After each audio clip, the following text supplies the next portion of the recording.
Is there any relationship between influences B and influences A?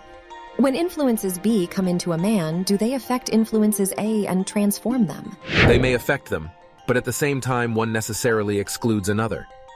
Man lives on the earth under these two different influences.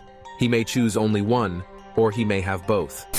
When you speak of influences A and B, you begin to speak about facts. If you replace this expression by one or another definite fact, you will see in which relation they stand. It is very easy.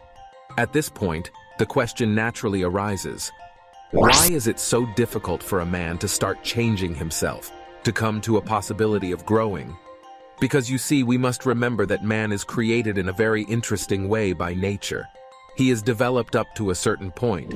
After this point, he must develop himself. Nature does not develop man beyond a certain point. Later we shall learn in full detail up to what point man is developed and how his further development must begin, and we shall see why from this point of view he could never develop himself and why he cannot be developed by nature. But before that, we must understand certain general conditions.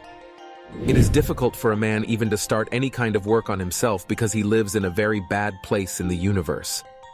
At first, that must sound like a very strange idea. We do not realize that there are better and worse places in the universe, and we certainly do not realize that we happen to be in almost the worst place. We fail to realize it because, from one point of view, our knowledge of the universe is too complicated. From another point of view, it does not take into account real facts. If we look for the nearest place to us in the universe, we realize that we live on the Earth, and that the moon is under the influence of the Earth.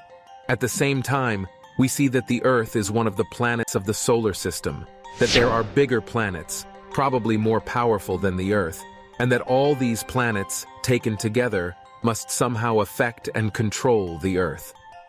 Next in scale comes the Sun, and we realize that the Sun controls all the planets and the Earth at the same time. If you think from this point of view, you will already have a different idea of the solar system, although there is nothing new in these things. It is only a question of how to relate one thing to another.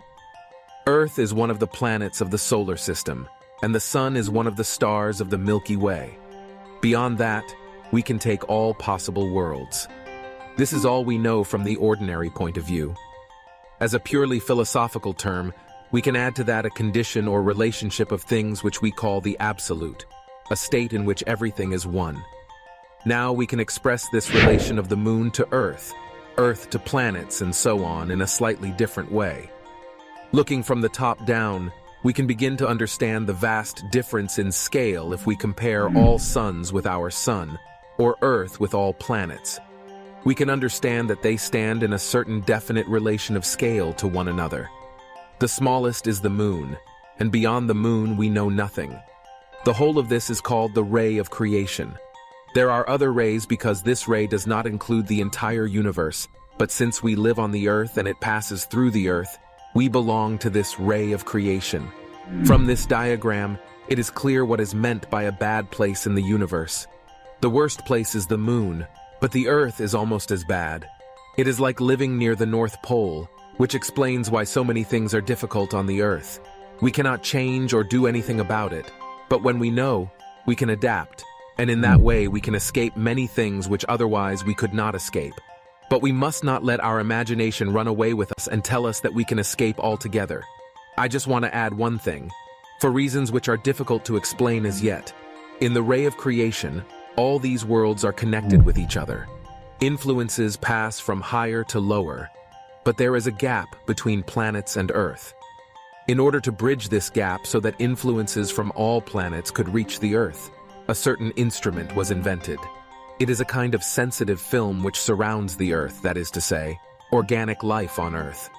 So plants, animals, and men serve a definite purpose. They serve for communication between the Earth and planets. With the help of organic life which can receive and retain them, planetary influences penetrate to the Earth. This is the meaning and reason for organic life on Earth.